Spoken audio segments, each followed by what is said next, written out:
Cervical में कोई bio का स्टूडेंट है यहाँ पे 12th में? बायो का? Art side science art science नहीं है? हाई स्कूल तक जिसकी साइंस हो, सर्वाइकल में कितनी बोन होती है? 7 होती हैं। 7 हड्डियां होती है हमारे यहाँ गर्दन पे, C1 से C7 तक। C1 से C7 तक। जिनके सर्वाइकल में पेन हो उसके लिए सबसे बेस्ट आसन है पूरी सीरीज, सर्वाइकल का पेन दूर करने के लिए।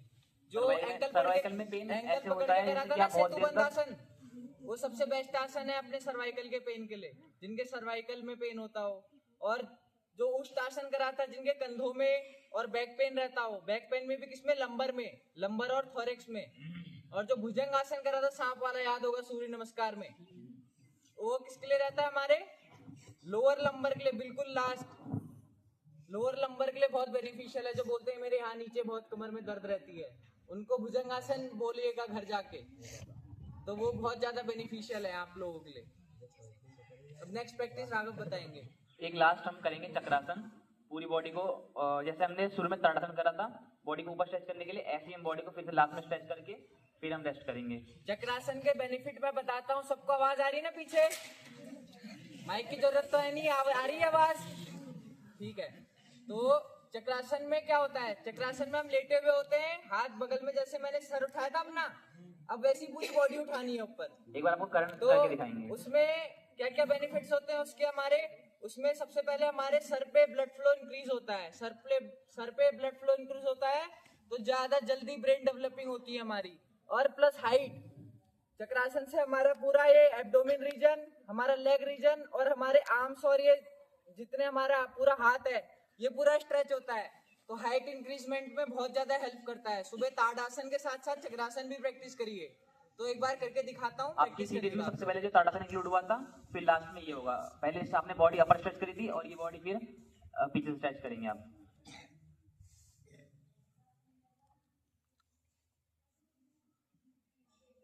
यहाँ पे क्या करना है? लेटे हुए सबको सांस लेनी है, पैर मोड़ लेंगे अपने, हाथ गर्दन के बगल में रखेंगे, सांस लेनी है। सबसे पहले हाथ पैर के दोनों से फोर्स लगा के ऊपर बॉडी उठानी है आपको ऐसे। और जितना आप आगे आ सकते हैं उतना आप आगे आ सकते हैं, जितना आपसे हो सके आप बेंड होना हो पाए उतना आप हो सकते हैं।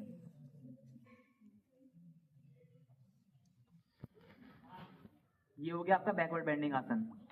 और इसके बाद फॉरवर्ड बेंडिंग शशांक आसन, इसका काउंटर पोज रहेगा। इसके बाद पवन मुक्तासन करते हैं इसमें काउंटर पोज के लिए।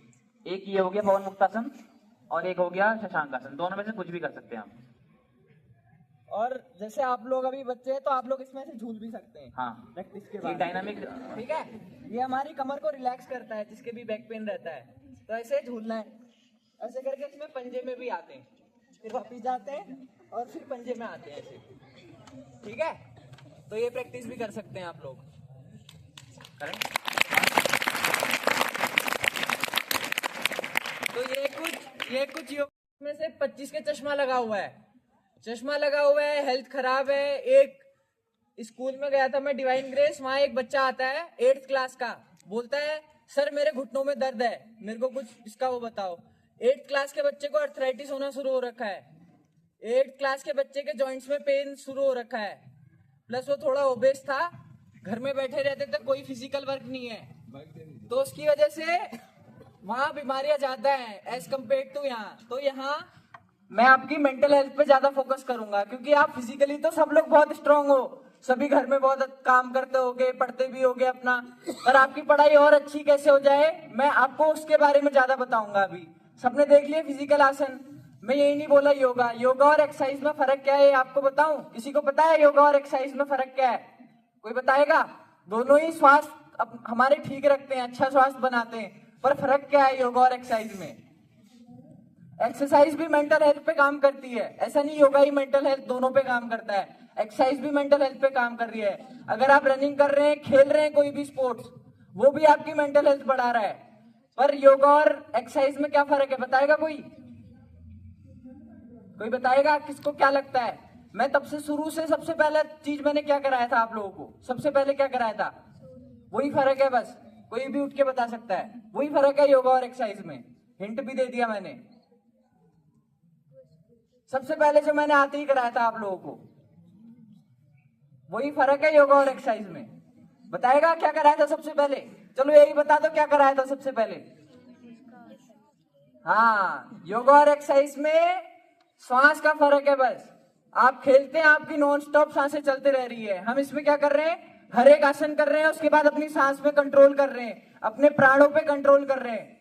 प्राण क्या है हमारी, जिस वजह से हम चल रहे हैं उस चीज को क्या बोलते हैं, प्राण बोलते हैं। तो हम प्राणों को, जो प्राण का प्रभाव है हमारे शरीर में, उसको बढ़ा रहे हैं ताकि हमारी जो प्राण शक्ति है वो और बढ़ सके।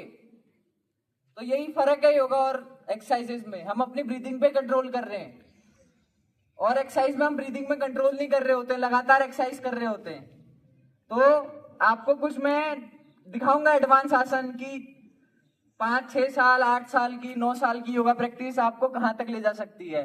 प्लस जो योगा करते हैं उनको आपकी पर्सनैलिटी शांत मिलेगी, मतलब एक काम पर्सनैलिटी मिलेगी। एक होता है ना, आप किसी आदमी से मिलते हैं, उसको किसी ने कुछ बोल दिया, वो एकदम गुस्सा हो जाता है, अरे ये कैसे हो गया, ये कैसे हो गया, वो औरों को डांटने लगता है।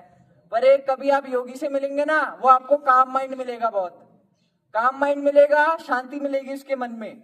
आप उसको देखेंगे, आपको खुशी मिलेगी कि हाँ इतना भी शांत कोई हो सकता है।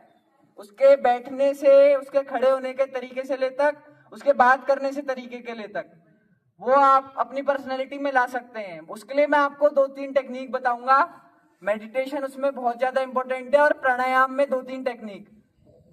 प्राणायाम में जो आपको बताऊंगा, किसी के घर में होंगे जिनको हाई बीपी होगा, लो बीपी होगा, होंगे कुछ, है ना जी। है ना। उसके लिए भी मैं बताऊंगा, आज घर जाके बताना उनको कि आप ये प्रैक्टिस करिए, आपका ठीक होगा। और जिसके घर में सर दर्द, माइग्रेन होता हो, माइग्रेन वाले भी होंगे, सर दर्द रहता हो जिनके घर पे, उसके लिए भी मैं बताऊंगा चीजें जिससे आप उसको ठीक कर सकते हैं। ठीक है, तो उससे पहले आपको कुछ एडवांस आसन दिखा देते हैं। राघव बोलेगा, मैं करूंगा, ठीक है।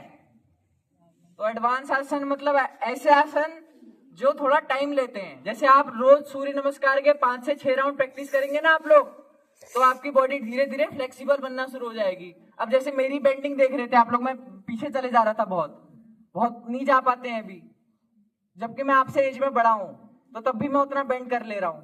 तो मेरी डेली की प्रैक्टिस है। आप लोगों को भी अगर डेली प्रैक्टिस करेंगे तो आप वैसे आसन और वैसी मुद्रा लगा सकते हैं। तो राघव बोलेगा सबसे पहले। तो जो सबसे पहले एडवांस आसन करेंगे वो करेंगे वृश्चिक आसन। किसी को मतलब पता है वृश्चिक का क्या होता है? स्कॉर्पियन, बिच्छू देखा किसी ने? बिच्छू जी। हाँ, तो जो जिसका जो पोस्टर ऐसे होता है वो ही आपको करके दिखाएंगे। जो जिसको जिसको लगता है कि मैं कर सकता हूँ, वो अपना घर पे जाके ट्राई करें कि ये कैसे होता है। और दीवार के सहारे करना, प्लीज गिर जाओगे, ठीक है। सपोर्ट लेके करना पहले। दीवार मतलब दीवार, जैसे मान लो मेरे सामने दीवार होती, तो मैं दीवार के सामने ऐसे पैर लाता, फिर दीवार पे रख देता। अभी देखना आपने। इस आसन के फायदे एक साथ ये है कि आपकी जो हैंड स्ट्रेंथ है, जो हैंड बैलेंस है वो बढ़ता है, और आपका जो एकाग्रता है, ये जो मन की जो एकाग्रता, कॉन्सेंट्रेशन, वो बढ़ती है, और आपकी जो बैक बैलेंसिंग है, मतलब जो बैकवर्ड स्ट्रेंथ है वो बढ़ती है। तीनों चीज एक साथ होती है। करके एक बार देखेंगे सभी।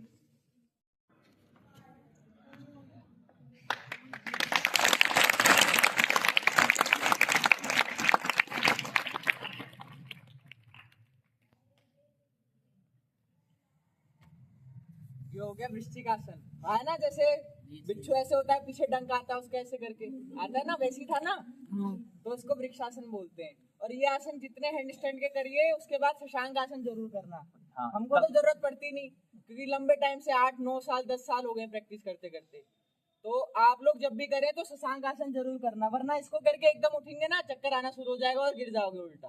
काउंटर बहुत क्योंकि जरूर ब्लड करना है। हमारे सर में आ जाता है उससे।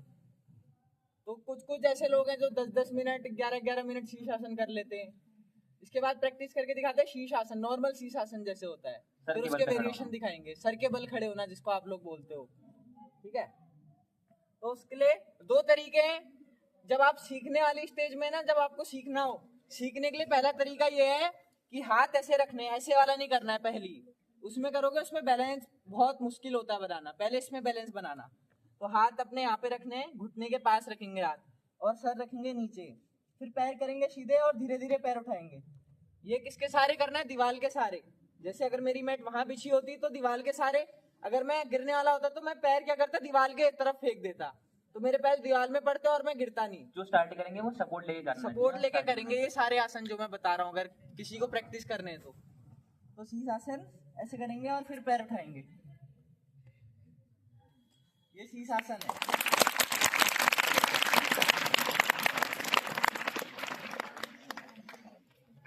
फिर शीर्षासन में ही वेरिएशन हो जाते हैं, कोई पद्मासन लगा लेता है, फिर जैसे मैं हूँ, मैं इसमें पद्मासन लगाते हुए फिर बकासन भी कर लेता हूँ। तो पहले नॉर्मल बकासन देख लेंगे, नॉर्मल बकासन कैसे होता है, फिर पद्म बकासन में आएंगे। तो नॉर्मल बकासन के लिए खड़े होंगे, अपने क्या करने हैं, हाथों के यहाँ पे पैर रखना है। तो ऐसे नॉर्मल खड़े हैं, नीचे आया मैंने पैर अड़ाए अपने आर्मपिट पे, यहाँ पे पैर अड़ा लिए दोनों। फिर मैं क्या करूंगा, बैलेंस करने की कोशिश करूंगा अपने हाथों में।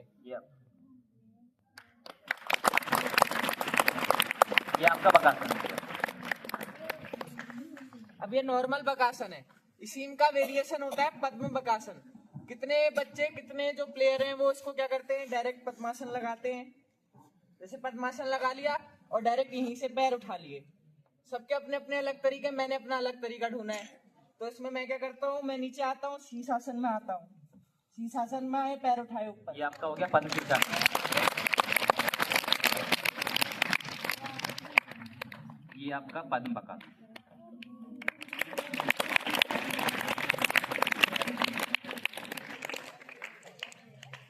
जैसे बकासन करा था, इसमें पद्मासन लगा लिया बकासन में। देखो मैं बोल भी सकता हूँ आपसे आसन में।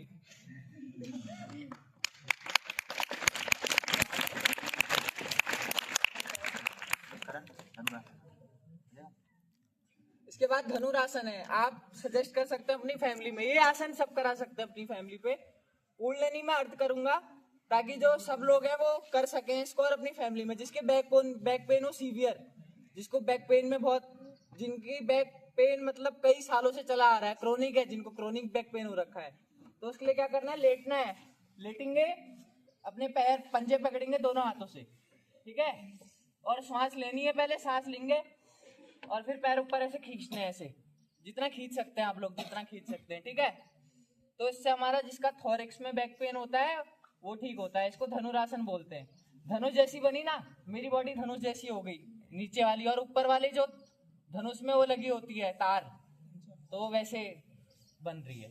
इसके बाद फिर काउंटर पोज का, फिर काउंटर पोज में शशांक आसन। शशांक आसन जरूर करना है इन सब आसनों के बाद, क्योंकि हमारी बॉडी में पूरा ब्लड सर्कुलेशन चेंज हो जाता है। तो उसको बैलेंस करने के लिए सभी ऐसे हाथ आगे लाके शशांक आसन कर लेंगे, या हाथ ऐसे पीछे या ऐसे ऊपर भी करते हैं। तीनों में से आप कोई भी कर सकते हैं, जितनी आपकी जगह है आपके पास। फिर इसके बाद एक और एडवांस आसन देखोगे या फिर हो गया? और देखेंगे, देखना है। और दिखाता हूँ, अष्टवक्र आसन होता है एक। इसमें क्या करते हैं, दोनों हाथ में बैलेंस करते हैं, पैर सीधे रहते हैं। तो अष्टवक्र आसन के लिए साइड बेंडिंग होती है हमारी, किसकी, पेट की। तो ऐसे करना है, अपनी जो कोनी है यहाँ पे पैर पे फंसानी है, फिर बैलेंस करने की कोशिश करेंगे।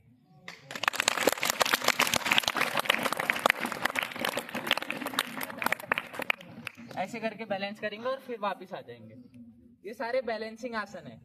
फिर उसके बाद एक और देखोगे एडवांस आसन, कई बहुत सारे हैं तो दिखा देते हैं आपको। तो इसके बाद जो होता है हैंड स्टैंड होता है, जो बोलते हैं ना हाथ के बल खड़े हो जाते हैं। सीखना भी होगा शायद बहुत से लड़कों को। तो सीखना है तो क्या करना, घर में जाना, दीवार के सारे प्रैक्टिस करना शुरू करना।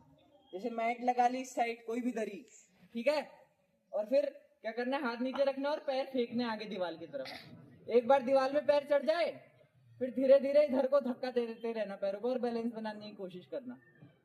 तो धीरे धीरे बैलेंस बनने लगेगा प्रैक्टिस के साथ। तो ये करके दिखाते हैं एक बार आपको, हैंड स्टैंड करके दिखाते हैं, ठीक है, लास्ट आसन में भी। तो इसके बाद हैंड स्टैंड करने के लिए मैं सीधा वाला भी कर लेता हूँ, आपको एक पद्म वृश्चिक आसन दिखा देते हैं, ठीक है।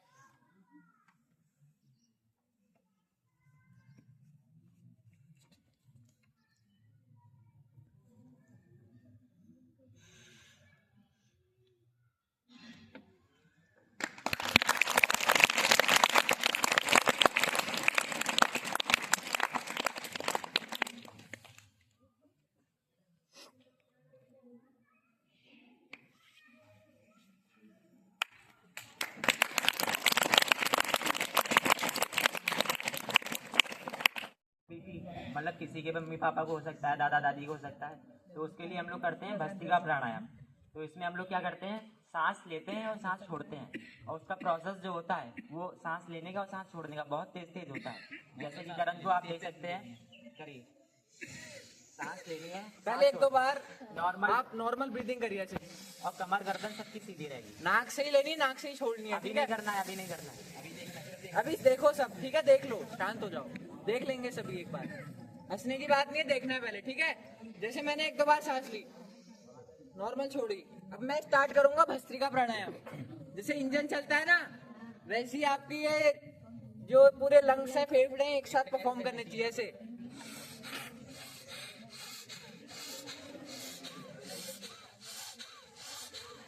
इसमें क्या हो रहा है, जब हम सांस ले रहे हैं तो चेस्ट हमारी ऊपर जा रही है, एकदम लंग्स में एकदम पूरी हवा भर रही है और फिर वो बाहर निकल रही है। इस प्रोसेस से जो हमारी लो बीपी की प्रॉब्लम होती है वो सही होती है।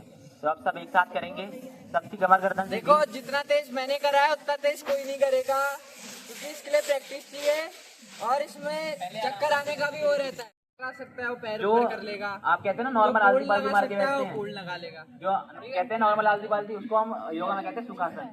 तो सुखासन में बैठे हैं आप सभी, और जिसका जो पद्मासन में बैठ सकता है वो पद्मासन बैठ जाए। तो सबसे पहले हमारा है भ्रामरी प्राणायाम। किसी के सर में दर्द होता है, पढ़ते वक्त कोई पढ़ने बैठ गया, किताब खोली और सर में दर्द शुरू हो जाता है, आंखों में दर्द, सर में दर्द होता है किसी के, तो उसके लिए हम करेंगे भ्रामरी प्राणायाम। इसमें क्या है, पहले तो सभी गले से आवाज निकालेंगे। करण एक बार आपको आवाज निकाल के दिखाएंगे।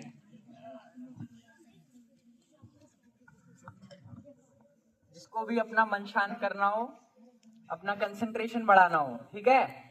पढ़ाई में मन नहीं लग रहा है, मन ऐसे बातों में लग रहा है जैसे अभी कर रहे हो, जैसे अभी जो मैं सिखा रहा हूँ उसमें मन नहीं है किसी का, मन बातों में है कि अरे वो तो गिर गया, ही हंस लिए, ठीक है? मन सबका इसमें है।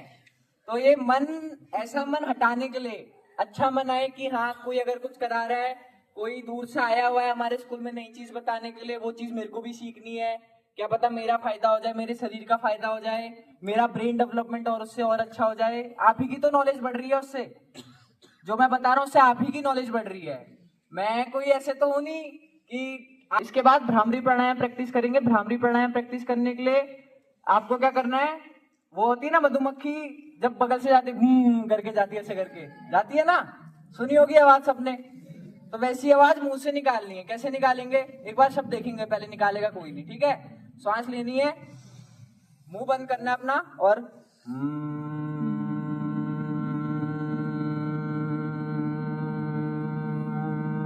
आ रही है ना वैसी आवाज, आ रही है? निकालेंगे सभी। तो क्या करना है, सांस ले ही है, जैसे मैंने सांस ली है, एक और बार देखेंगे, और मुंह बंद करे रहना, और फिर आवाज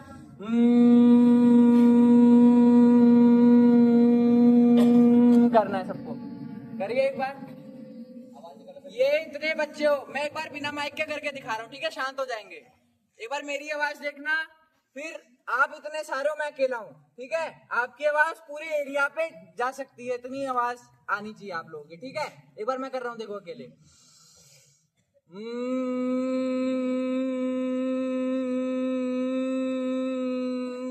शायद आधे बच्चों तक आ रही हो या पीछे तक जा रही हो, आ रही थी ना पीछे तक, अकेले की आ रही है। तो आप इतने सारे हो, सब करेंगे ना अच्छे से। एक दो बार बिना आंख बंद करे और बिना कान बंद करे प्रैक्टिस करनी है, ठीक है? सभी श्वास लेंगे एक साथ, आंखें बंद, और स्टार्ट करिए। हंस क्यों रहे हैं, हंस क्यों रहे हैं, हंसी क्यों आ रही है?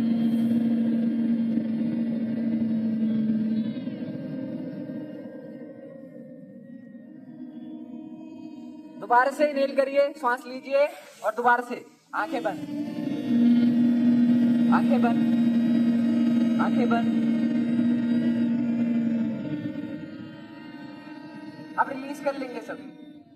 अब जो इसकी प्रैक्टिस होती है वो मैं बताता हूँ, ठीक है? अच्छे से इसकी प्रैक्टिस कैसे होती है। अब मैंने तैयार कर लिया आपको कि आप आवाज निकाल सक रहे हैं थोड़ी थोड़ी। अब इसकी मेन प्रैक्टिस देखते हैं। मेन प्रैक्टिस कैसे होती है, अपनी इंडेक्स फिंगर है, ठीक है, कान टाइट से बंद कर लेने, यहाँ इस हिस्से में, यहाँ से कान टाइट से बंद करने, ठीक है? टाइट मतलब मेरी आवाज नहीं आनी चाहिए, अभी मत करना, पूरा सुन लो पहले, ठीक है? अभी कोई नहीं करेगा। टाइट से बंद कर लेंगे, ठीक है? टाइट से, जितना टाइट से आप कर सको। फिर सांस लेनी है, और फिर आंखें बंद रहेगी सभी की, फिर छोड़ते हुए आली आवाज निकालनी है। जिसके भी घर में सर दर्द होता हो, आपके होता हो, माइग्रेन होता हो, उसके लिए बहुत ज्यादा बेनिफिशियल है। रिसर्च से प्रूव्ड है ये आसन। इसके ऊपर रिसर्च हो चुकी है, रेंडमाइज कंट्रोल ट्रायल चल चुके हैं। 500 लोगों के ऊपर ये रिसर्च हुई थी, 500 माइग्रेन पेशेंट लिए गए थे, उनको ये रोज कराया गया 3 महीने तक। फिर जब उनका दोबारा टेस्ट कराया गया तो ये पाया गया कि ये प्राणायाम करने से उनका जो माइग्रेन है और सर दर्द है वो कम होता चला जा रहा है। तो मैं जितनी भी चीजें आपको बता रहा हूँ वो सारी रिसर्च प्रूफ चीजें हैं, मैं ऐसी अपने मन से नहीं बोल रहा हूँ। ठीक है, तो सभी प्रैक्टिस करेंगे 3 राउंड समझते हैं क्या करना है। सांस लेनी है, साउंड निकालनी है, फिर जब सांस खत्म हो जाए आंखें कोई नहीं खोलेगा, दोबारा से सांस लेनी है, फिर आंखें निकालनी है, दोबारा से सांस लेनी है, फिर आवाज निकालनी है। ठीक है, कितने राउंड हो गए? 3। ऐसी 3 राउंड सबको करने।